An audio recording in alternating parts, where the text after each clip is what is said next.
She was humiliated in front of everyone, ordered to clean as if she were worth nothing. A millionaire's wife thought she could trample on her without any consequence, but the husband watched everything in silence, and what he did completely changed the night. If this beautiful story of resilience and love interests you, don't forget to subscribe to our channel and tell us which city you are watching us from. Continuing, Friday night in Manhattan carried that characteristic energy of the Upper East Side, where wealth did not hide, but displayed itself in illuminated shop windows, imported cars double-parked, and restaurants that charged for the privilege of being among the chosen.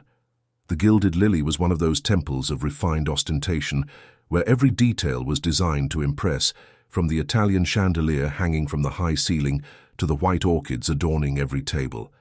There, money didn't just buy food, but the illusion of belonging to a superior, untouchable world where common problems dared not enter. Elena Miller crossed the main dining room with the silent elegance of someone who mastered every movement without having to think about them. At 36, she carried a discreet beauty that didn't scream for attention, but once noticed was impossible to ignore. Brown hair tied in an impeccable bun, upright posture, firm hands holding the silver tray. She wore the restaurant's black uniform as if it were a gala dress, not out of vanity, but out of respect for her own work. There was a serenity in her that intrigued anyone who observed closely. It wasn't the typical submission of one who serves, nor the nervous anxiety to please. It was something different, deeper, as if she were there by choice and not for lack of options. That night, the room was especially full. Businessmen discussed deals between sips of French wine. Socialites compared their latest acquisitions in Paris. Young heirs feigned interest in conversations that bored them deeply.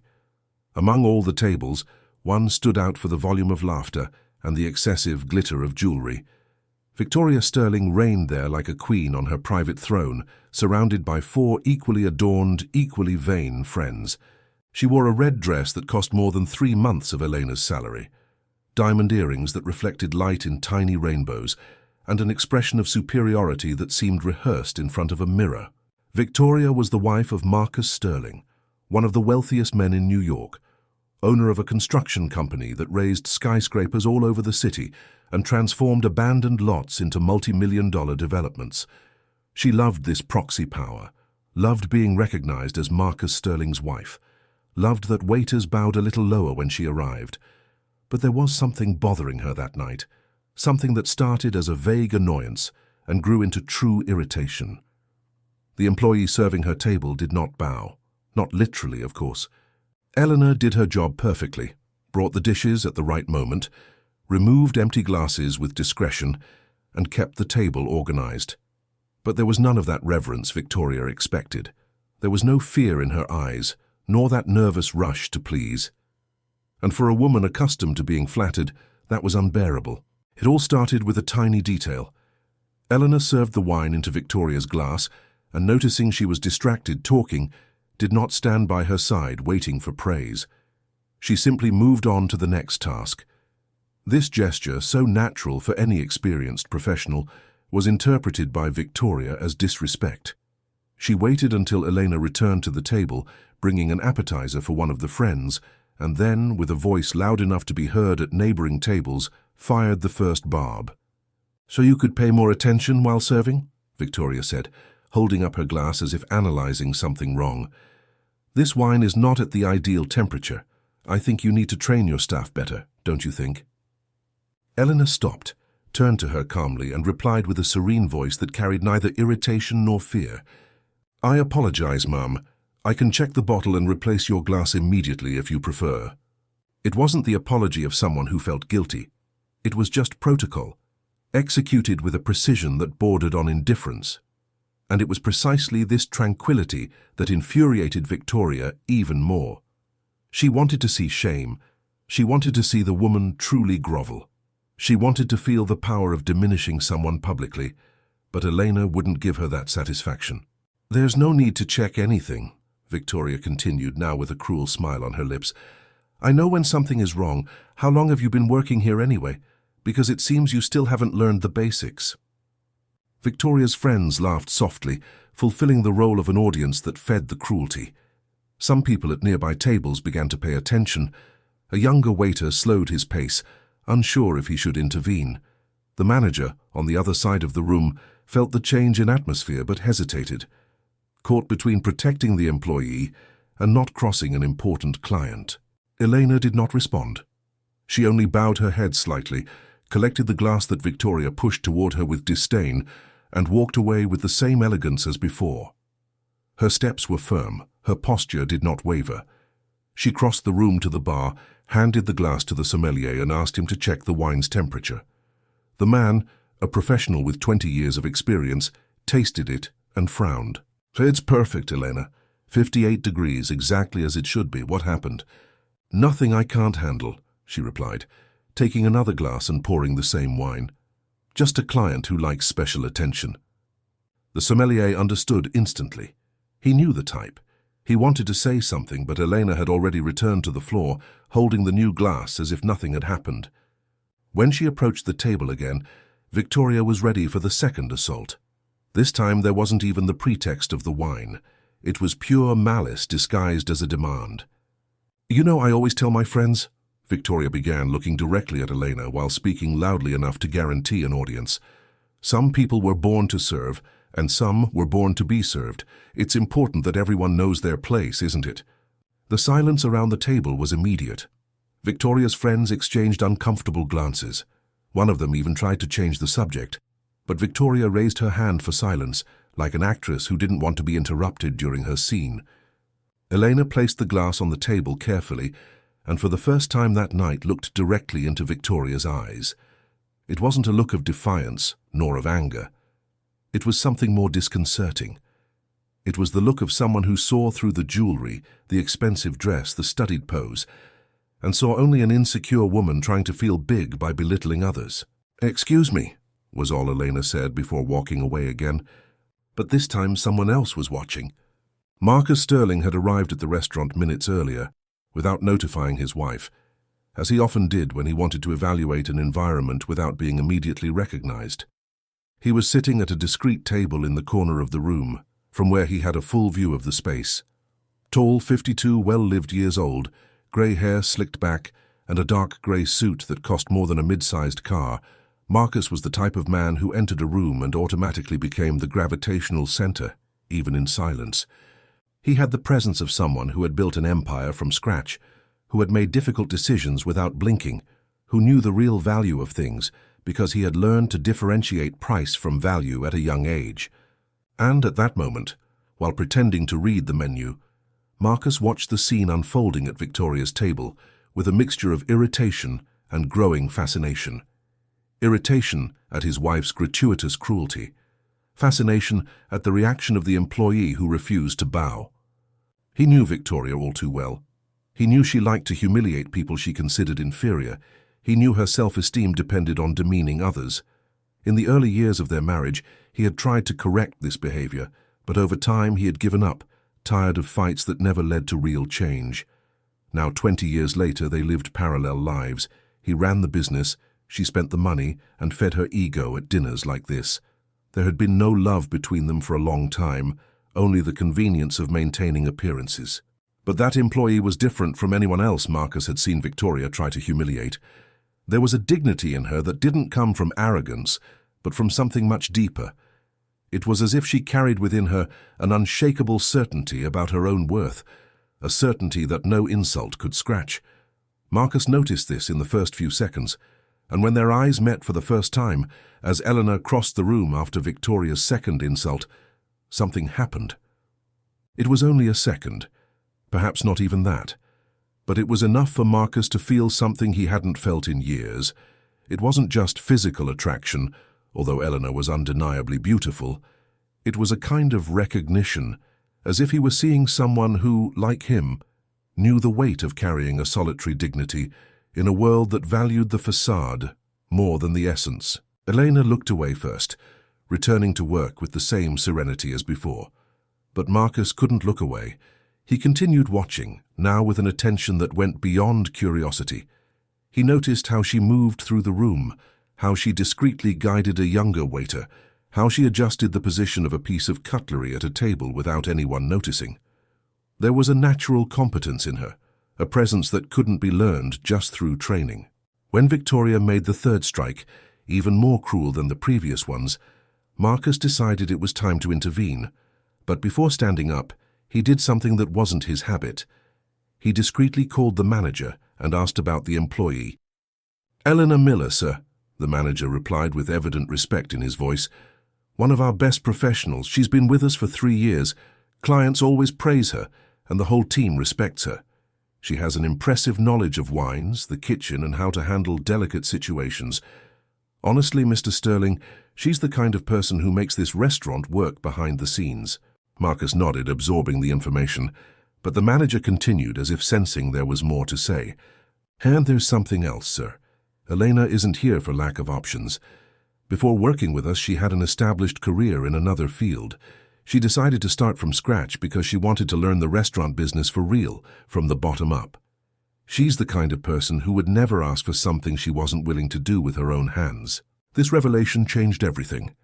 Marcus looked at Elena again, this time with a mix of admiration and something more intense, something he wasn't ready to name. She wasn't a victim of circumstances. She was a woman who had chosen that path, who had decided to build something of her own, who had the courage to start from the beginning, even though she had the option to remain in comfort. That was when Victoria crossed the final line. "You know what I think," she said, this time at a volume that made the whole room fall silent. "I think some people will never learn to have class, no matter where they work.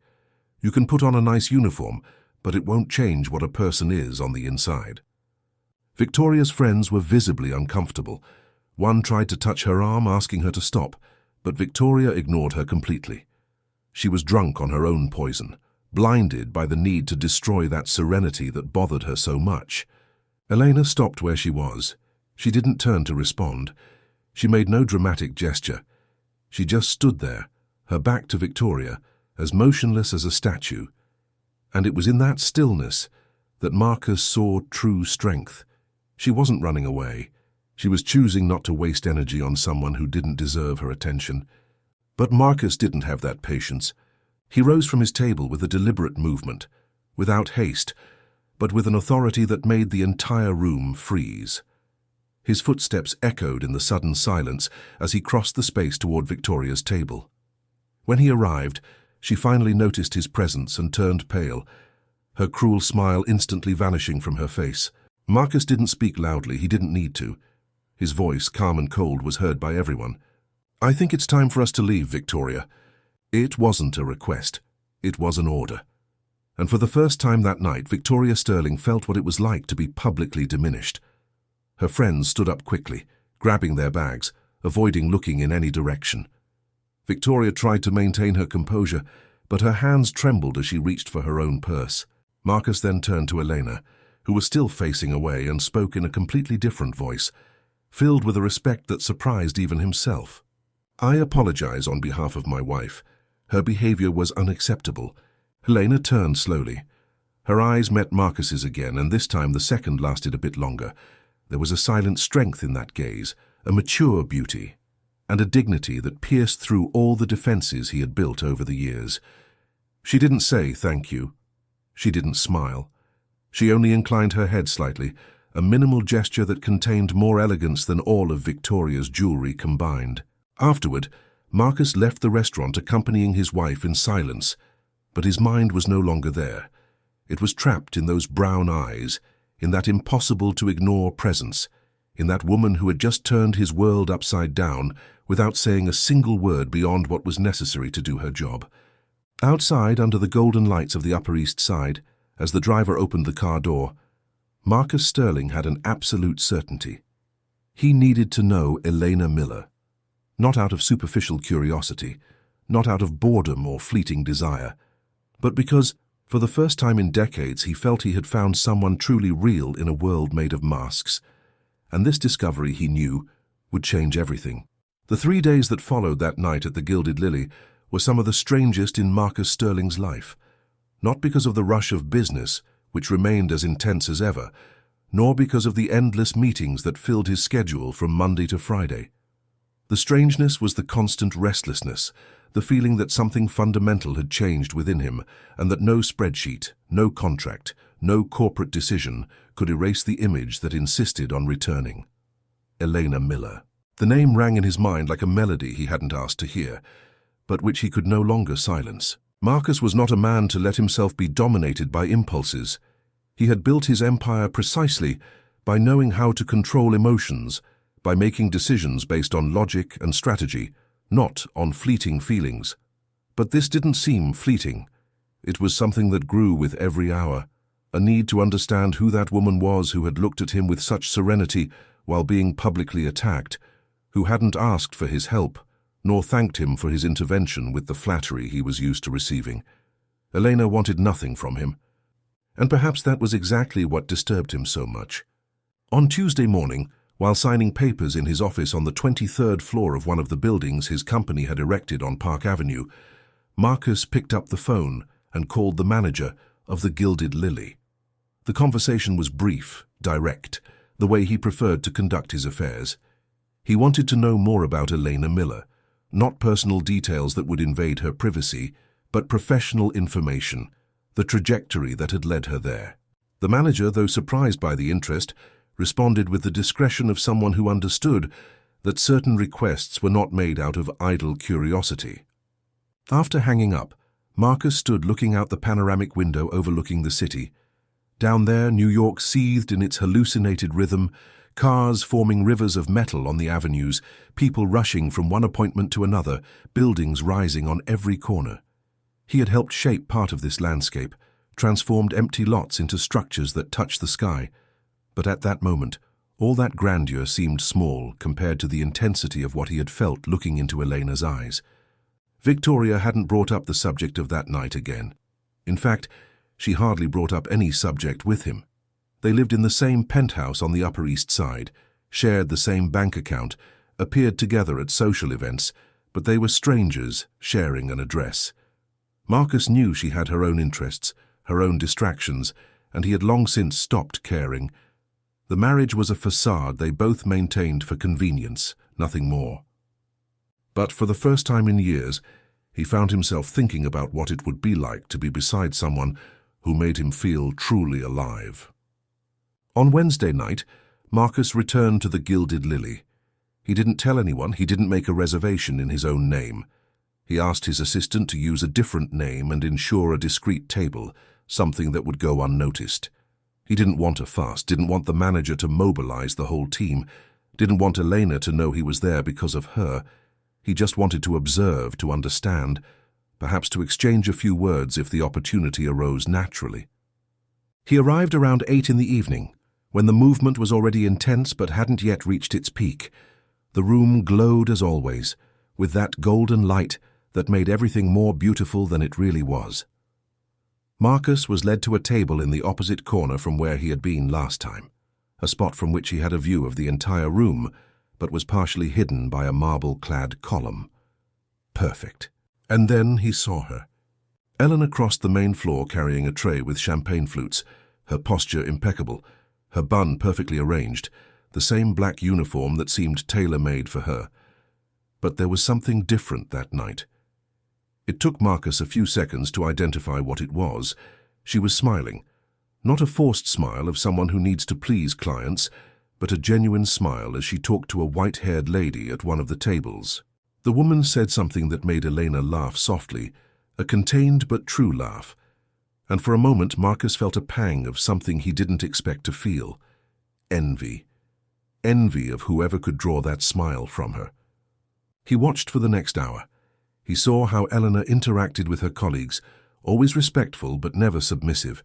He saw how she resolved a problem when a client complained about a dish, managing to turn dissatisfaction into praise without having to demean herself or promise exaggerated compensations. He saw how she guided a novice waiter who was clearly nervous, lightly touching his shoulder in a gesture of encouragement that was more effective than any scolding could be. There was a natural leadership in her, an authority that was born of respect and not fear. That was when Elena finally noticed his presence. She was returning from the kitchen when her eyes swept the room automatically. a professional habit of checking if all tables were being properly attended. When she passed the marble column and saw Marcus sitting there, alone, watching her, Eleanor stopped for a fraction of a second. It wasn't a startle. It was just a minimal, almost imperceptible pause, followed by a direct look that lasted long enough to communicate something Marcus couldn't completely decipher. Surprise? Curiosity? Or perhaps just the courteous recognition of someone seeing a client who had been there before? Eleanor didn't look away. She didn't smile either. She just inclined her head slightly, a silent greeting, and continued on her way. But something in that gesture moved Marcus in a way he wasn't prepared to handle. It was as if she had just said, without words, that she knew exactly why he was there and that she wasn't impressed by it. Half an hour later, it was Elena who came to attend his table. Marcus didn't know if it was a coincidence, the manager's decision, or her choice. But when Elena approached, holding the order pad in one hand and a pen in the other, he felt his heart race in a way he hadn't felt since he was a teenager. "Good evening," she said with the serene voice he already knew. "May I take your order?" There was no intimacy in the tone, but there was no coldness either. It was just professionalism executed with a competence that made it impossible not to respect her. Marcus ordered the tasting menu and a wine he knew she would know. Not out of arrogance, but because the manager had mentioned Eleanor had an impressive knowledge of wines. He wanted to see it up close. "Excellent choice," Elena commented as she noted it down. "It's one of the best on our list. It has very balanced red fruit notes, medium body, and a long finish. It pairs perfectly with the main course the chef prepared for today." It was a technical description, but the way she spoke about the wine revealed much more than memorized knowledge. It revealed genuine passion, the kind of involvement that only those who truly care can demonstrate. "You know a lot about wines," Marcus said, not as an empty compliment but as an observation. Elena looked up from the pad and looked directly at him. There was something in that look that completely disarmed him. It wasn't defiance, nor seduction. It was just honesty. "I learned because I wanted to learn," she replied. "In this job, knowledge makes all the difference between serving and serving well." Marcus nodded, absorbing not just the words but the philosophy behind them. Eleanor didn't do it just out of obligation. She did it out of pride in her own craft, and that, Marcus knew, was something rare in any profession. "I imagine you studied quite a bit to reach this level," he ventured, trying to strike up a conversation without appearing invasive. Eleanor smiled slightly, a smile that carried something of melancholy. "I've studied many things in life, Mr. Sterling. Some out of necessity, others by choice. But everything I learned seriously." The fact that she knew his name didn't surprise him. Everyone in the restaurant probably knew who he was. But the way she pronounced the name, without excessive reverence, without that artificial distance people usually placed when talking to him, made Marcus realize that Elena treated him as she would treat anyone else. And that was at once frustrating and extremely attractive. "May I ask a question?" he said before he could stop himself. Elena was silent for a moment, analyzing him with those brown eyes that seemed to see beneath the surface. "You may," she replied, "but I don't promise I'll answer." Her frankness drew a genuine smile from Marcus, something that rarely happened. "Why are you here?" he asked. "The manager told me you had an established career before. Why start from scratch in a restaurant?" Elena didn't answer immediately. She tucked the pad into her apron pocket, crossed her arms slightly and tilted her head, as if deciding how much she would reveal. "Because I needed to relearn some things," she said finally. "I needed to understand what it means to build something with my own hands, without shortcuts, without privileges. I worked for years in an office, earning well, living a comfortable life. But one day I woke up and realized I didn't know who I was anymore, so I decided to start over. I chose this place because here I could learn from the beginning, without anyone knowing me, without my past mattering. Here I am judged only by what I do today." The sincerity of that answer hit Marcus with unexpected force. Eleanor wasn't there for lack of options. She was there out of courage. The courage to strip herself of everything she had built before and start again, just to discover who she really was. "That is admirable," he said, and every word was true. Elena shrugged, as if what she had just told him was nothing special. "It is necessary," she corrected. "It would be admirable if I had managed to find myself without needing to give up everything first." Before Marcus could respond, One of the waiters called Elena to resolve something in the kitchen. She apologized politely and walked away, leaving Marcus alone with his thoughts and with the growing certainty that he was completely fascinated by that woman. The dinner that followed was a strange experience. Marcus ate without paying attention to what he was eating. The wine, though excellent as Elena had promised, could have been water for all he noticed the difference. His attention was completely focused on her, following every movement through the room, every interaction with clients. Every moment she disappeared into the kitchen and reappeared seconds later with the same elegance as always. At one point, Elena passed near his table carrying a heavy tray. Marcus noticed she was limping slightly, almost imperceptibly. It was a detail no one else seemed to notice, but it worried him. When she returned to check if he needed anything else, Marcus couldn't resist.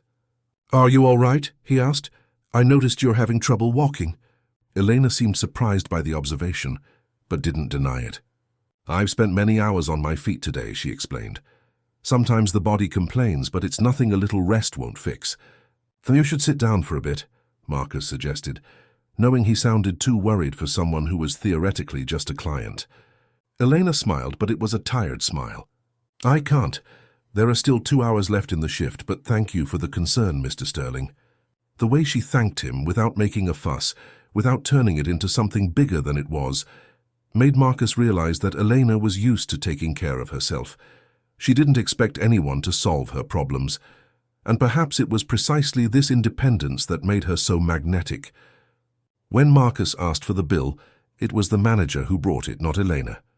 He thanked him for the dinner, praised the service, and left without seeking her out to say goodbye. He didn't want to create an awkward situation. He didn't want her to think he was trying to use his position to pressure her in any way. But as he walked to the car, Marcus knew he would be back. And he knew, too, that the restlessness he felt wasn't something that would pass with time. It was something that would only grow. In the back seat of the car, as the driver crossed the lit streets of the Upper East Side, Marcus closed his eyes and let Elena's image fill his mind. It wasn't just physical desire, though that was also present. It was something deeper, more disturbing. It was the feeling of having found someone who saw the world much like he did, someone who understood the value of effort, of dignity, of honest construction. Someone who, unlike Victoria and so many other people in his life, wanted nothing from him but respect. And it was thinking about this that Marcus made a decision he knew would change everything. He wasn't just going to observe from afar. He wasn't just going to dine at the restaurant and admire her from a distance. He was going to get to know Elena for real. He was going to discover the full story behind those eyes that carried so much strength. He was going to understand what had led her to start over, what made her smile, and what made her maintain that unshakable serenity, even under attack. But for that, he would need patience. He would need to win the trust of a woman who clearly didn't let herself be won over easily, and for the first time in decades, Marcus Sterling found himself facing a challenge that money and power couldn't solve. A challenge that would require something he had almost forgotten how to offer, real vulnerability. As the car entered the garage of the penthouse where he lived, Marcus looked at the city lights below and smiled. It wasn't a smile of anticipated victory. It was the smile of someone who had just discovered he was still capable of feeling something real. And that, he realized, was worth any risk. Back at the Gilded Lily, Eleanor finished her shift, taking off her apron and putting her things in the staff locker. Her feet ached, her back complained about the hours standing, but her heart was strangely racing. She knew why Marcus Sterling had returned to the restaurant. She knew it was no coincidence he had asked to be served by her, and she knew, too, that it was dangerous. Eleanor had built a new life precisely to escape complications. She had started from scratch, to have control over her destiny, to not depend on anyone, to never again put herself in a vulnerable position. And Marcus Sterling represented exactly the type of complication she had promised herself she would avoid. A married man, powerful, accustomed to getting what he wanted. A man who, by the simple fact of being interested in her, could destroy everything she had built with so much effort. But as she walked to the bus stop under the cold New York night, Eleanor couldn't stop thinking about his eyes. There was something in that look that unsettled her inside, something that made her resolution waver. It wasn't superficial admiration. It was recognition, as if he saw in her not just the restaurant employee, but the woman she really was beneath all that armor of serenity. And that, Elena knew, was at once the most beautiful and most terrifying thing that could happen. The weeks that followed brought a subtle but undeniable change to the routine at the Gilded Lily. Marcus Sterling began to frequent the restaurant with a regularity that did not go unnoticed, always alone, always discreet, always asking to be served by Elena when possible. There was nothing scandalous about his presence, nothing that could feed gossip or create embarrassment. He would dine, talk briefly with her during service, pay the bill, and leave. But those short encounters began to build something that neither of them was fully prepared to face. Elena knew she should keep her distance. Every fiber of her reason screamed that this was a dangerous path, that getting involved with a married man, wealthy and used to having everything he desired, was the perfect recipe for destroying the peace she had fought so hard to win. But there was something in Marcus that challenged all her carefully constructed defenses. He didn't treat her like a conquest. He didn't use artificial charm or try to impress her with stories of his success. On the contrary, he seemed genuinely interested in knowing her, in understanding who she was beyond the uniform she wore. On a rainy Thursday, when the restaurant was slower because of the storm punishing the city, Marcus arrived drenched. He had forgotten his umbrella in the car, and the distance between the parking garage and the entrance of the Gilded Lily was enough for the rain to catch him. Eleanor saw him enter, shaking his wet jacket, and couldn't contain a discreet smile. There was something almost comical about seeing that man, always so impeccable, so in control of everything, disheveled by the simple force of a storm.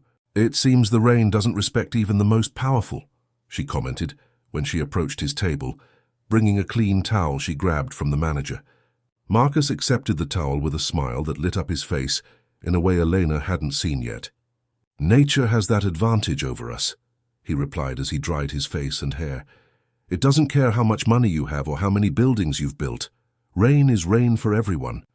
It was a simple observation, but it carried a humility that surprised Elena. She found herself looking at him for a second longer than she should, noticing how the wet, messy hair made him look younger, more accessible, more human. "I'll ask the chef to prepare something hot," she said, looking away before he noticed the effect he was having on her. "Rainy days call for comfort food." Marcus nodded, but before she could walk away, he lightly held her wrist. It wasn't a possessive gesture, just a soft touch, almost hesitant. "Eleanor," he called, and it was the first time he used just her name without the usual formal address. "May I ask a more personal question?"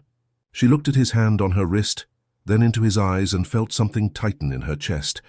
She should say no. She should maintain professional distance. She should protect herself. But instead, she heard her own voice responding with a sincerity that surprised her. "You may, but not here, not like this." Marcus understood immediately. He let go of her wrist and nodded.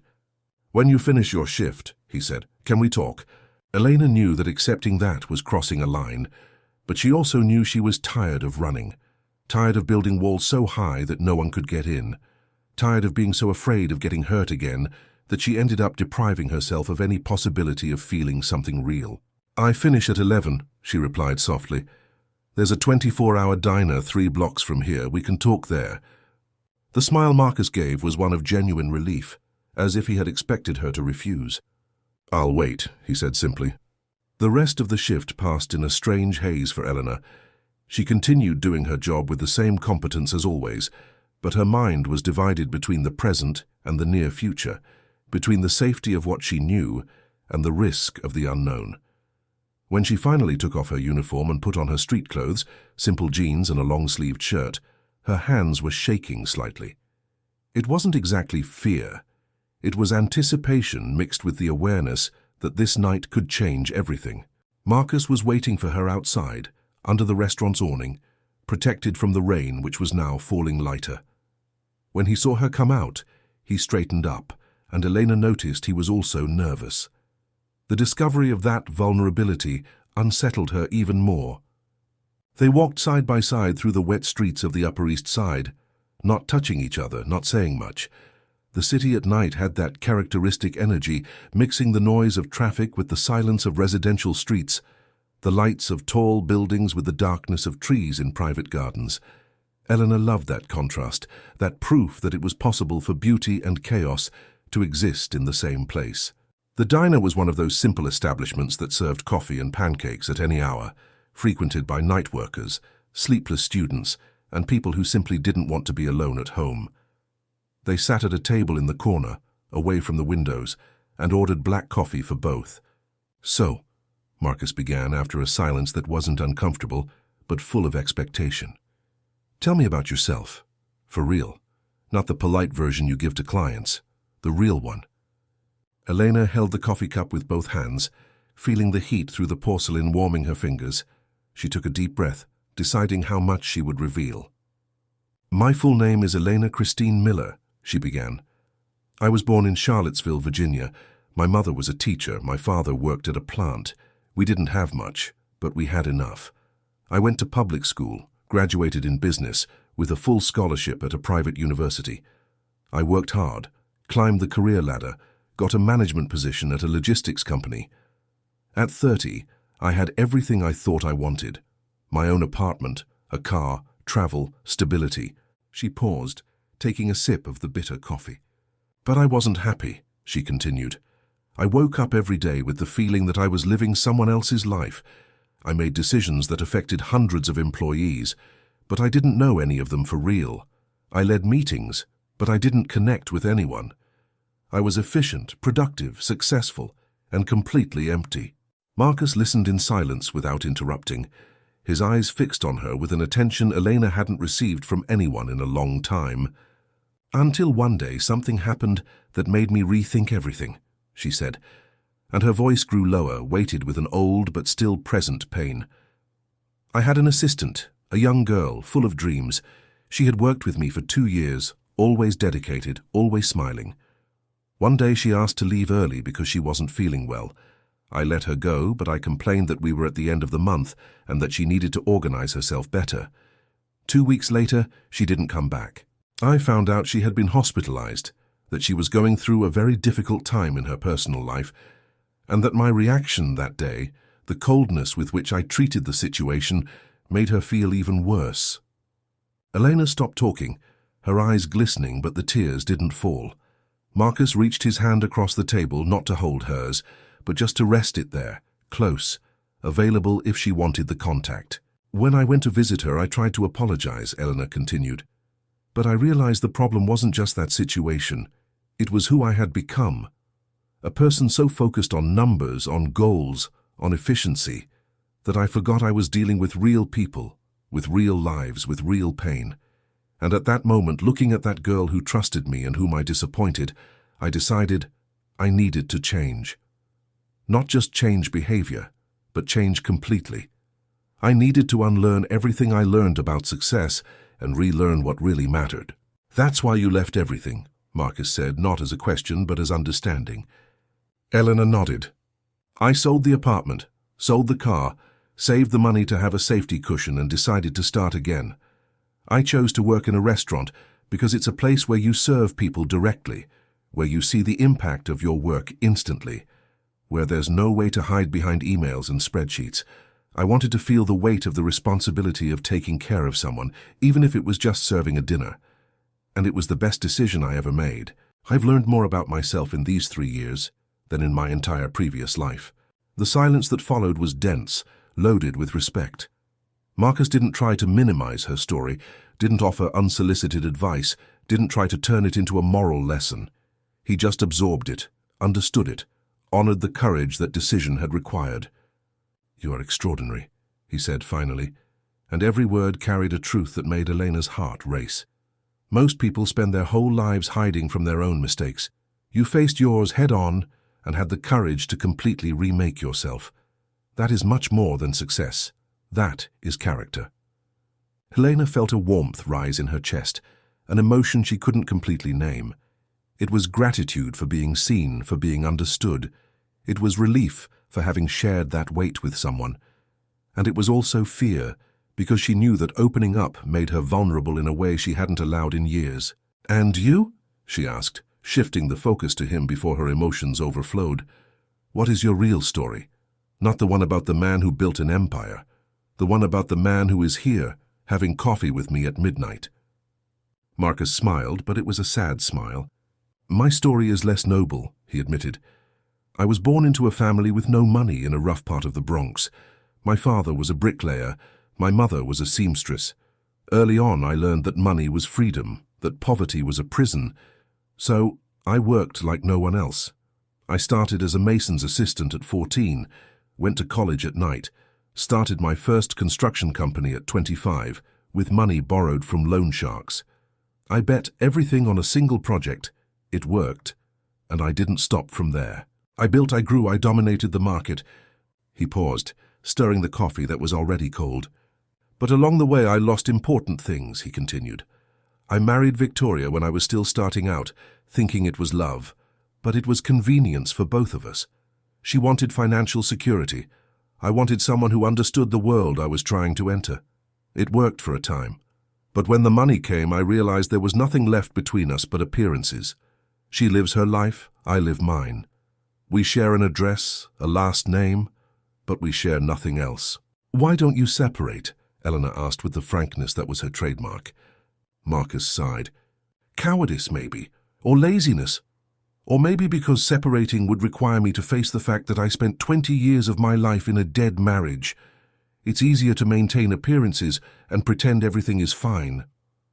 "But it isn't," Elena said, not as an accusation, but as an observation. "No," Marcus agreed, "it isn't. And meeting you made me realize how much it isn't. Because for the first time in decades, I feel like I'm talking to someone real. Someone who wants nothing from me but honesty. Someone who isn't impressed by my money or my power. Someone who looks at me and sees just a man." The intensity of those words created a tension in the air that was almost palpable. Elena knew she was on the edge of something irreversible. She could get up at that moment, thank him for the conversation, go home, and maintain the safe distance that had always protected her. Or she could take the next step, admit she felt the same, that those encounters at the restaurant had moved her in a way she hadn't felt in years. "Marcus," she said, and her voice came out raspier than she intended. "You are married, you have a life, and I've spent the last 3 years building mine brick by brick, promising myself that I would never again put myself in a situation that could destroy everything I've conquered. This thing happening here, whatever it is exactly the kind of thing I should avoid." "I know," Marcus replied, and there was genuine pain in his voice. "I know I have no right to ask anything of you. I know my situation is complicated, that I should have resolved my life before approaching. But, Elena, I can't stop thinking about you. Since that night at the restaurant, you've turned my world upside down, and for the first time in a long time I want something, not because it's convenient or profitable, but because it's true." The sincerity of those words dismantled all of Elena's defenses.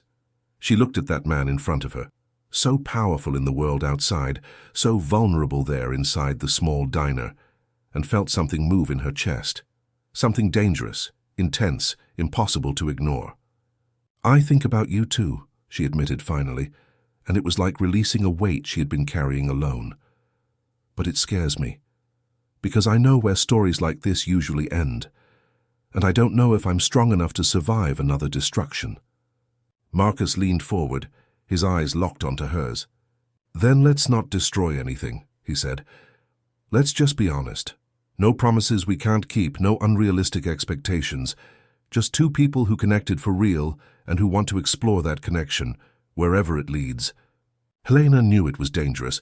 She knew she was dancing on the edge of an abyss, but she also knew that spending the rest of her life protecting herself from everything was a way of dying while alive, and she hadn't started over just to live in fear. "Then I agree to get to know you better," she said finally, "but on one condition, no secrets. If this is going to exist, it needs to be true. Completely true." Marcus reached his hand across the table, and this time Elena held it. The touch was electric, loaded with a promise that neither knew if they could keep, but which both were willing to try. As they left the diner into the cold New York night, walking side by side through the deserted streets, Elena felt that her life had just taken a turn she couldn't predict. She didn't know if it would end well or badly. She didn't know if she was making the biggest mistake of her life, or finally allowing something true to happen, but she knew that, for the first time in 3 years, she felt completely alive. And maybe, just maybe, it was worth risking everything for that feeling. The 2 months that followed that conversation in the diner transformed Elena's and Marcus's lives in ways neither could have predicted. What began as casual meetings after work turned into a carefully orchestrated routine of stolen moments. Walks through Central Park at lunch, long conversations sitting on park benches, discreet breakfasts in bakeries far from the Upper East Side, where no one knew them.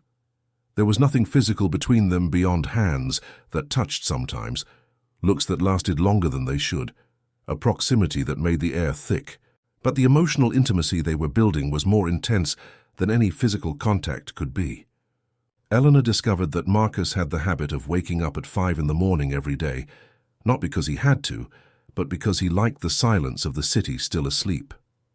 She discovered he read poetry in secret, embarrassed to admit that a businessman was moved by the verses of Robert Frost or Emily Dickinson.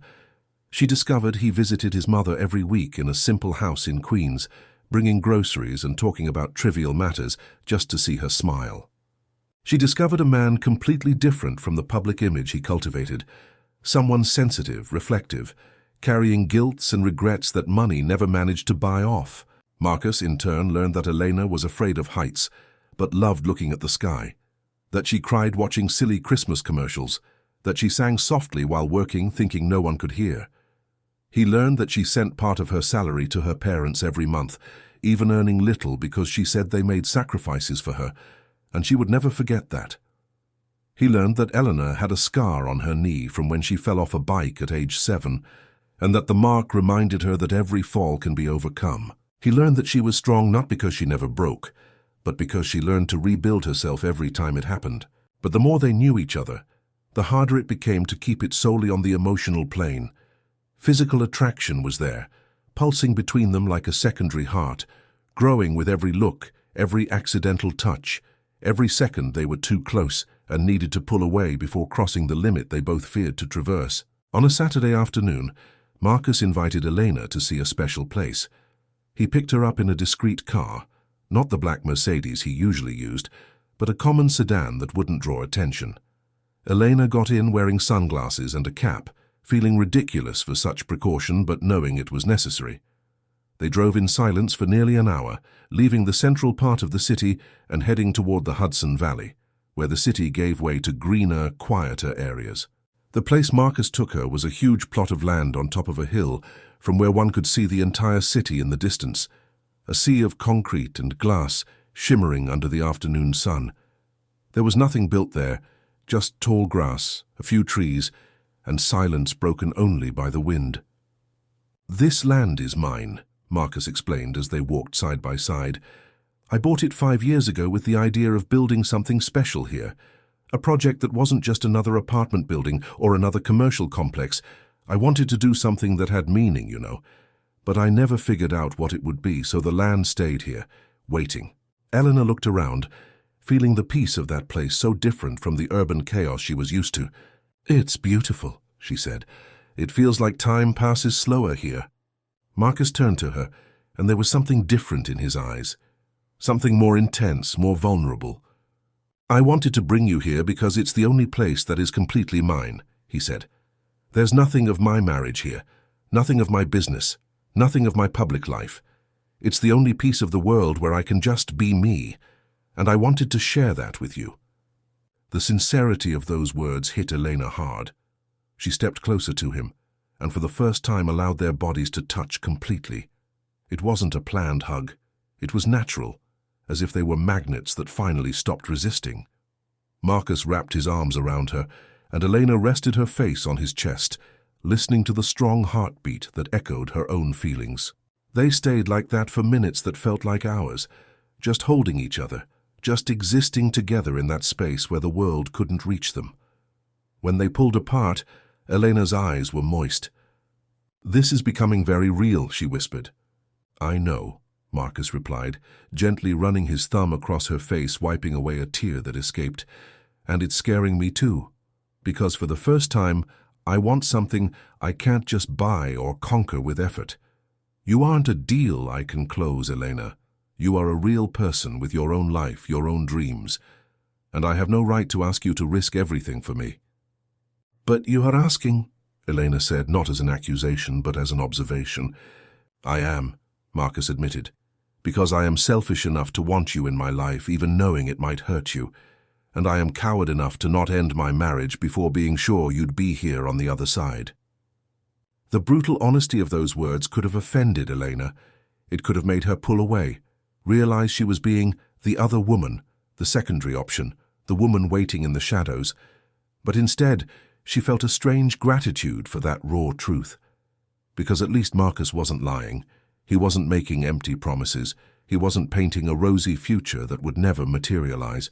Then don't promise me anything, she said, looking directly into his eyes. Don't promise me you'll leave her. Don't promise me a future together. Don't promise me anything beyond what you can give me now, because I've learned that empty promises hurt more than their absence. Marcus held her face with both hands, his eyes fixed on hers with an intensity that made Elena's heart leap. Then I promise only this, he said. I will give you all the truth I have, all the honesty I can gather, and all the time you allow me to be by your side. It's little, I know, but it's all I can offer without lying. And then for the first time they kissed. It wasn't an impulsive or rushed kiss. It was slow, deep, loaded with all the feelings they had been accumulating for weeks. It was the kind of kiss that marked a before and an after, that sealed a silent pact between two people who knew they were entering dangerous territory but were too tired of running. When they pulled apart, both were out of breath, looking at each other as if they had just crossed a border from which there was no return. And perhaps they had. But reality, as always, was not slow to impose itself. In the weeks that followed, maintaining that secret relationship began to take its toll. Elena found herself lying to co-workers about where she went on breaks, inventing excuses for the few friends she had, living in a constant state of alert not to be discovered. Marcus, in turn, had to perform increasingly elaborate juggling acts to create time away from commitments, away from Victoria, away from the watchful eyes of assistants and drivers. And it was precisely this need to hide that began to create the first cracks. One night, Eleanor was working at the Gilded Lily when she saw Marcus enter, accompanied by Victoria and a group of businessmen. It was a business dinner. That much was clear from the formal tone of the conversations, the folders on the table, the calculated handshakes. Marcus hadn't warned her he'd be there, probably because he didn't know he'd be able to get out of the commitment. When their eyes met across the room, Eleanor saw the genuine discomfort on his face, but she also saw the impossibility of doing anything about it. Throughout the dinner, Elena had to serve them with her usual professionalism. She served the wine, brought the dishes, collected empty glasses, all while pretending she didn't know Marcus beyond the client-employee relationship. Victoria was particularly animated that night, laughing loudly, touching the businessman's arms in a calculatedly seductive way, playing her role as a trophy wife with the perfection of someone who had rehearsed it her whole life. And when she looked at Eleanor, there was something in her eyes that made a shiver run down the waitress's spine. It wasn't the open cruelty of months ago. It was something worse. It was suspicion. After everyone left, Elena found a discreet note left on the table. It was from Marcus, handwritten on a napkin. Just 3 words. I am sorry. I love you. It was the first time he had used those words, and they came at the worst possible moment, when Elena had just spent 2 hours serving his wife, smiling politely while her heart slowly broke. She tucked the napkin into her pocket and finished the shift on autopilot, doing her work mechanically while her mind spun in circles. When she got home to the small apartment she shared with a roommate in Park Slope, Elena finally let the tears fall. They weren't tears of anger or jealousy. They were tears of emotional exhaustion, of being tired of living hidden, of realizing she was falling in love with a man who could never be completely hers. Marcus called half an hour later. She answered but couldn't speak at first, just cried on the other end of the line while he apologized repeatedly, explaining he didn't know she would be there, that if he had known he would have cancelled, that he hated every second of that situation. It's not about that, Marcus, Elena finally managed to say. It's about the fact that this is never going to change. You will always have commitments with her. You will always have to maintain appearances. You will always have to hide me. And I don't know if I can live like this. I don't know if I'm strong enough to be the secret woman for the rest of my life." The silence on the other end was long. When Marcus finally spoke, his voice was heavy with a pain Elena had never heard before. "You're right," he said. "This isn't fair to you. None of this is fair. You deserve someone who can love you openly, who can take you to dinner without hiding, who can build a life with you without having to lie to the whole world, and I can't give you that right now." "Then maybe we should stop," Elena said, and every word hurt like a blade through her chest. "Maybe we should end this before it gets even harder." "Is that what you want?" Marcus asked, and she could hear the fear in his voice. Elena closed her eyes, tears flowing silently. "No," she admitted. "It's not what I want, but maybe it's what I need." What followed was a long, painful conversation, where both laid out all their fears, all their insecurities, all the impossibility of the situation they were in. Marcus admitted he was afraid of ending the marriage, and finding out he was alone on the other side, that Elena wouldn't be there waiting. Elena admitted she was afraid of continuing and losing herself completely in a love that might never have a future. In the end, they reached no conclusion. They didn't break up, but they didn't commit either. They just agreed to go day by day without expectations, without demands, enjoying what they had while they still could. But when Elena hung up the phone that night, she knew something fundamental had changed. The romantic fantasy that they could live in that separate world, protected by the intensity of what they felt, had been broken by the raw reality of a dinner where she served the wife of the man she loved. And for the first time since she met Marcus, Elena wondered if she hadn't made the biggest mistake of her life by letting that feeling grow. Because it was one thing to start over from scratch by her own choice. It was something completely different to lose everything because of a love that might never be fully realized. In the days that followed, the mood between them was different. They continued seeing each other, they continued talking, but there was a new tension, an acute awareness that this couldn't last forever the way it was. Something would have to change. Someone would have to make a choice, and both knew that when that moment came, there would be no going back. Helena returned to work at the Gilded Lily with her usual competence, but something in her had shifted. Her colleagues noticed she was quieter, more distant. The manager asked if everything was all right, and she smiled, saying it was just tiredness. But it wasn't tiredness. It was the weight of carrying a secret love that was starting to feel more like a burden than a blessing. And while she served tables, smiled at clients, and pretended everything was normal, Elena found herself thinking about the irony of it all. She had restarted her life to learn about true human connection, about taking care of people, about being present. And now she found herself living the most elaborate lie of her life, hiding what she felt, pretending to be someone she wasn't.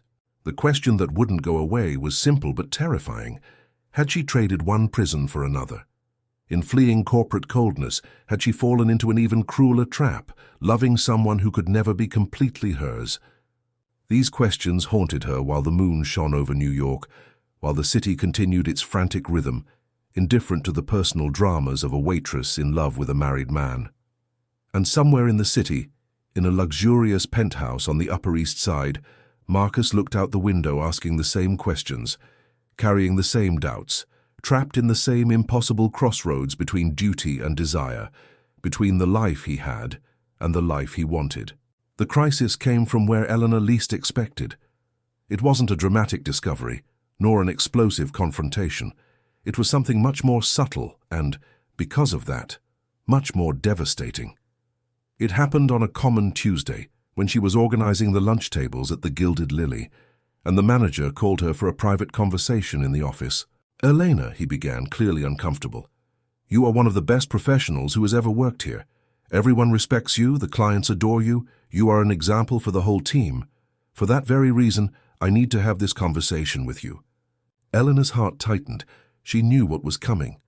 "Some comments have reached my ears," the manager continued, avoiding looking directly at her.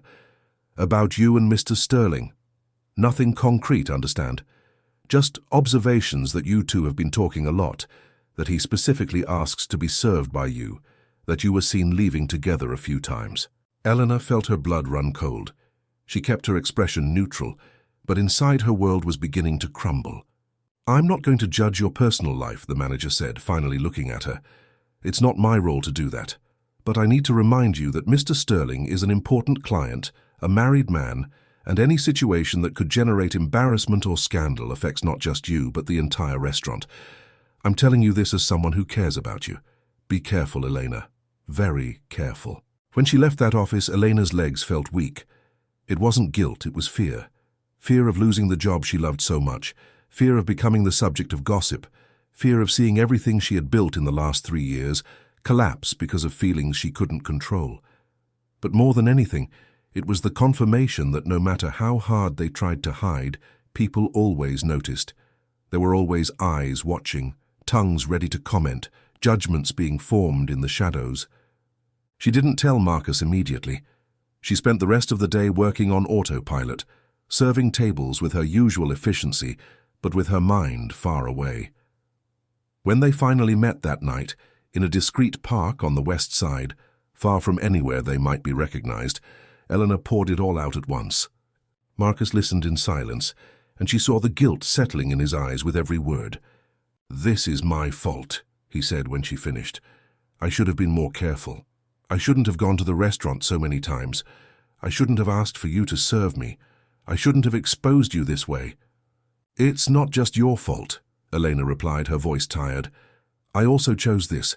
I chose to continue, even knowing the risks. But Marcus, I can't lose this job. I can't go back to being that person I was before, the one who didn't connect with anyone, who lived on autopilot. The Gilded Lily gave me more than money, it gave me purpose, and now that's threatened because of us." The silence that followed was heavy, loaded with all the things they didn't want to admit but needed to be said. "Maybe we need to take a break," Elena said finally, and every word hurt like an open wound. "Not end it, but move apart for a while. Let things cool down. Stop seeing each other for a few weeks until people forget, until we aren't the subject of talk anymore." Marcus ran his hand through his hair, a gesture of frustration Eleanor already knew well. "I don't want to move away from you," he said, his voice thick with raw emotion. "You are the only real thing in my life right now, the only person with whom I can be myself. How do you expect me to just pretend you don't exist, to go back to that empty routine as if you never happened?" "Because it's what needs to be done," Eleanor replied, and her own words surprised her with their firmness. "Marcus, we can't go on like this, living hidden, stealing moments, always afraid of being discovered. That's not a life. That's a prison. And I didn't start over to lock myself in another prison, even if this one has walls made of feelings." "So what are you saying?" Marcus asked, and there was genuine fear in his voice. "Are you saying it's over?" Elena felt tears burn in her eyes, but she didn't let them fall. "I'm saying that something needs to change," she replied. "Either you decide once and for all what you want to do with your life, or we stop before this destroys mine. Because I love you, Marcus. I love you in a way that scares me, in a way that makes me question every decision I've made in the last few years. But I can't keep being the other woman. I can't keep waiting for the day you have the courage to choose." The cruelty of that truth pierced the space between them like a blade. Marcus knew she was right. He knew he had been being a coward, keeping the two worlds separate because it was more comfortable, because it avoided confrontation, because he was afraid of losing everything at once. "You're right," he said finally, his voice low. "I have been selfish. I've been asking you to carry all the weight of this situation while I kept my life intact. And that's not fair. It's not what you deserve." "Then do something," Elena begged, and for the first time her voice broke. "Make a decision, any decision. But don't ask me to keep living in this limbo, because I can't take it anymore." What happened next was something neither expected. Marcus pulled her into a desperate hug, and Eleanor allowed herself to break in his arms, to cry all the tears she had been holding back for weeks, to release all the anguish of loving someone she couldn't fully have. And while he held her, Marcus made a decision he had been postponing for too long. "I'm going to talk to Victoria," he said, his voice firm despite the fear he felt. "I'm going to end my marriage. Not for you, though you are the reason I finally had the courage, but for me. Because you made me realize that spending the rest of my life in a dead relationship isn't living, it's just existing. And I'm tired of just existing." Elena pulled back, looking into his eyes, searching for signs of hesitation, for empty words said in the heat of emotion. But she saw only determination. "Are you sure?" she asked. "Because if you do this, there's no going back, and I don't want it to be for me. I don't want to carry the guilt of having destroyed your marriage." "My marriage was already destroyed years ago," Marcus replied. "You just showed me there's life on the other side, and I want to live for real, Elena. I want to be able to take you to dinner without hiding. I want to be able to introduce you to my mother. I want to build something real with you, not these crumbs we've been sharing in the shadows." But even with that promise, with that decision made, both knew the path would be difficult. Marcus couldn't just leave the house from one day to the next. There were legal, financial, and social issues. Victoria wouldn't accept it passively, especially if she discovered there was another woman involved. And Elena knew she would be pointed at as the culprit, the homewrecker, the waitress who seduced a client's husband. In the days that followed, Marcus began to set his plan in motion. He talked to lawyers, prepared the division of assets, organized his things. But when he finally sat down with Victoria to have the final conversation, he discovered something he didn't expect. She already knew, not about Elena specifically, but about the fact that Marcus was involved with someone. Victoria was no fool, and 20 years of marriage had taught her to read the signs. The more frequent absences, the phone calls he took in another room, the way he looked at his phone waiting for messages. She knew, and more than that, she was prepared. "You want to separate," she said with a calm that surprised Marcus. "Fine, but don't think it's going to be easy. Don't think you're just going to walk out of here and start a new life with your mistress as if I never existed. You owe me 20 years of my life, Marcus. 20 years in which I gave up my own dreams to be the perfect wife, to show up at business dinners, to smile in photos. And now you're going to pay for that." The coldness with which she spoke frightened even Marcus, who was used to dealing with tough negotiators. Because he realized Victoria wasn't hurt, she wasn't heartbroken, she was calculating. And he knew that when Victoria calculated, things got complicated. "Get your lawyers," she continued. "I have mine too, and I guarantee this separation will be long, expensive, and very public. Especially when I find out who the woman is who destroyed our marriage and expose it for all of New York to see." It was a veiled threat, but clear. Victoria was going to turn it into a war, and in war, Elena would be the easiest victim. When Marcus told Elena about Victoria's reaction, she felt a chill down her spine. Not out of fear of public exposure, but because she realized this went far beyond a simple divorce. It was a battle of power, ego, and revenge. And she, a simple waitress, was about to be dragged into the middle of a conflict between people much more powerful than her. "Maybe you should go back," Elena suggested that night, as they talked sitting on an empty park bench. "Maybe we really should end it before this turns into something bigger." But Marcus shook his head firmly. "I'm not going back," he said. "No matter how much Victoria tries to make it difficult, no matter how long it takes or how much it costs, I've already made my decision. And this time, I'm going to the end." There was a determination in his voice that Elena had never heard before. And it was at that moment she realized Marcus was doing this not just for her, but for himself. He was finally having the courage to face the life he had built on top of lies and conveniences. But in the days that followed, the situation began to complicate in ways neither anticipated. Victoria began to frequent the Gilded Lily with more regularity, always accompanied by friends, always making a point of being served by Elena. There were no more direct insults, no more explicit cruelty. It was something more subtle, more calculated. Comments about fidelity, about the value of marriage, about women who tried to steal other people's husbands, all said loudly enough for Elena to hear, but never directed at her. It was refined psychological torture, and it was working. Elena began to arrive home exhausted not from the physical work, but from the emotional wear and tear of needing to serve the woman whose marriage she was helping to destroy. Even knowing that marriage had been dead for years, even knowing she wasn't to blame for Marcus's decision, the guilt consumed her bit by bit. Then something happened that would change everything. On a Friday night, during a particularly crowded dinner at the Gilded Lily, Victoria showed up accompanied not by friends, but by a man. A handsome, well-dressed man, clearly interested in her. And she made a point of making that very evident, laughing loudly, touching his arm, staging an intimacy that made the entire restaurant notice. Elena understood the message immediately. Victoria was showing that she too could move on, that she too had options, that she wasn't the poor abandoned thing Marcus might think she was. But there was something more in that staging. There was an attempt to hurt Marcus through Elena, to show that two could play that game. And it worked. When Elena told Marcus about that night, about the man accompanying Victoria, she saw something pass through his eyes. It wasn't jealousy because he no longer loved Victoria. It was anger. Anger at being manipulated, at having his private life turned into a public spectacle, at seeing Elena being used as a weapon in a marital war. "Enough," he said with a coldness Elena had never seen. "This is over. I'm going to accelerate the divorce. I'm going to give her everything she wants financially, and I'm going to end this once and for all." But Elena knew it wasn't that simple. She knew Victoria didn't just want money.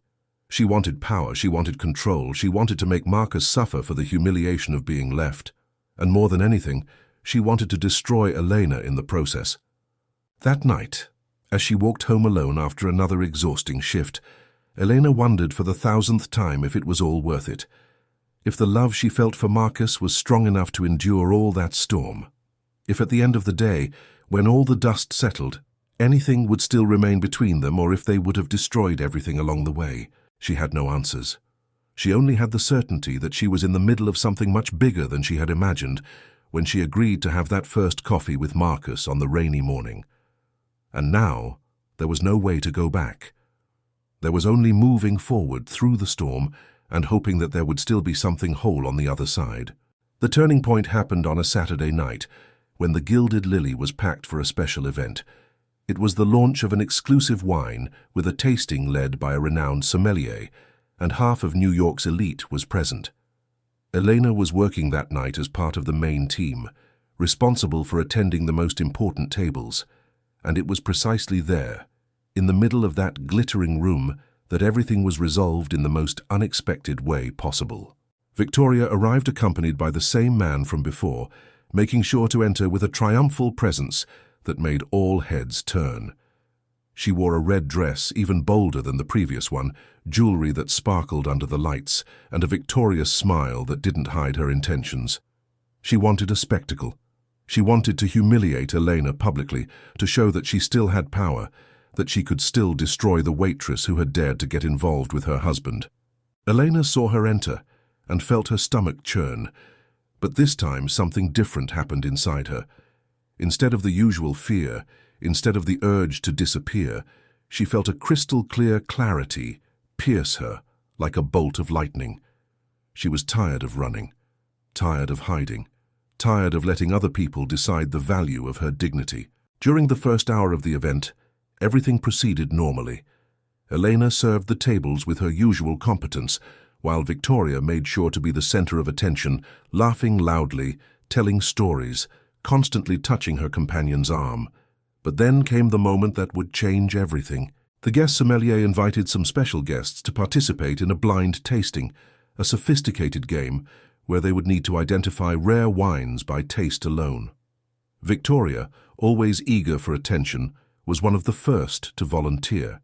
She sat at the special table set up in the center of the room, under the eyes of everyone present, confident that her superficial knowledge of wines would be enough to impress. But when the tasting began, it became clear she had no idea what she was talking about. She confused a Bordeaux with a Chianti, called a Chilean wine French, and demonstrated an ignorance that contrasted sharply with the arrogance with which she carried herself. People around began to exchange discreet looks, some smiling with second-hand embarrassment. Victoria realized she was losing, that she was being exposed as the fraud she had always been, someone who possessed wealth but not true refinement. That was when she decided to attack. In a desperate gesture to regain control of the situation, she turned to Elena, who was nearby serving another table, and said loudly enough for everyone to hear, "Perhaps we should ask the waitress for help. I'm sure she knows a lot about cheap wines since she must be used to that. After all, not everyone has access to the best, do they?" The silence that followed was absolute. Everyone present understood that this was not an innocent question, but a calculated attack. The sommelier became visibly uncomfortable, not knowing how to react. The restaurant manager stepped forward, ready to intervene. But Elena raised her hand discreetly, asking him to stop. Then, for the first time in all those months, Elena decided to defend herself. She walked to the central table with the same elegance as always, but there was something different in her eyes. It wasn't anger, nor a desire for revenge. It was simply the decision to never let herself be diminished again. "Actually, Mrs. Sterling," Elena said with a calm voice that carried a silent authority, "I know quite a bit about wines. Not just the cheap ones, but also the rare ones, the ones that require years of study to be truly understood. I learned this not because I had easy access to them, but because I had the humility to study, to ask, to learn from those who truly understood." Victoria opened her mouth to respond, but Elena continued without giving space for interruption.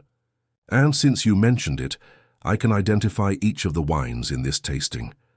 Not because I am better than anyone, but because when you learn something with respect and dedication, when you value knowledge and not just the price of the bottle, you develop a palate that goes beyond the superficial." The sommelier, sensing the opportunity to turn that embarrassing moment into something educational, made an inviting gesture. "Please demonstrate." Elena accepted. She sat at the table, picked up the first glass, swirled the wine gently, smelled the aroma, brought it to her lips, and tasted it with the attention of someone who knew every stage of the process.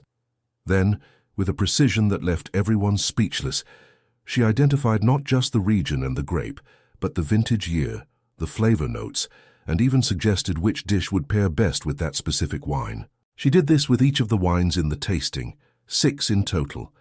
She got them all right, and she didn't do it with arrogance, but with a genuine passion that was evident in every word, in every careful description. When she finished, the whole room applauded. It wasn't an applause of pity or embarrassment. It was genuine recognition of competence, of true knowledge. The sommelier congratulated her effusively, saying he rarely saw someone with such a refined palate. Other guests approached asking questions, interested in learning more. And Victoria sat there in that chair in the center of the room, completely eclipsed by the woman she had tried to humiliate. For the first time, she understood she had lost, not because Elena had more money or more power, but because Elena had something she would never have: authenticity. It was at that moment that Marcus entered the restaurant. He didn't know about the event. He didn't know Victoria would be there. He didn't know anything about what had just happened. He had come only to talk to Elena, to tell her he had finally signed the separation papers, that he had made the final decision regardless of the consequences. But when he entered and saw the scene, when he realized Elena was being applauded while Victoria sank into her own bitterness, Marcus understood something fundamental. He didn't need to save Elena. She never needed to be saved. She had always been strong enough to defend herself. What she needed, what she had always needed, was someone who respected that strength instead of trying to diminish it. Their eyes met across the room. Elena saw in his face not just love, but deep admiration, and Marcus saw in her not a victim who needed protection, but an extraordinary woman who chose to share her life with him not out of need, but out of will. Victoria noticed the exchange of glances. She realized she had lost not just the battle of that night, but the whole war. She stood up with what remained of her dignity, grabbed her bag, and left the restaurant without looking back. Her companion followed her without fully understanding what had happened, but sensing it was better not to ask questions. After the event ended, after the last guests left and the room finally became empty, Eleanor and Marcus met outside the Gilded Lily. The night was cold, but the sky was clear, and the stars shone over New York, despite all the light pollution. "You were incredible," Marcus said, and his voice carried an emotion he didn't try to hide. "I was tired of running," Elena replied. "Tired of letting her make me feel small. I decided that if I was going to lose everything by being with you, at least I would lose fighting, not hiding." Marcus held her hands, and there was something solemn in that gesture. "You're not going to lose anything," he said. "I signed the papers today. The divorce is officially underway. It will take a few months to be finalized, but there's no turning back. And more importantly, I made this decision not because you asked, not because I felt pressured, but because you showed me that living for real is worth more than maintaining appearances. Elena felt tears burn in her eyes, but this time they were tears of relief. And now, she asked him, what happens now? Marcus smiled, and it was a light, hopeful smile. Now we live, without hiding, without lying, without being afraid of others' judgment. It will be hard, I know. People will talk, they will judge, they will invent stories. But I don't care anymore. Because for the first time in decades, I'm doing something just because it's right for me, not because it's convenient or profitable. They stood there for a long time, just hugging under the starry New York sky, feeling the weight of everything they had been through, but also the lightness of finally being able to be together without needing to hide. It wasn't a perfect ending. It wasn't the kind of outcome that comes wrapped in a bow and gift paper. It was real, complicated, full of uncertainties about the future. But it was true.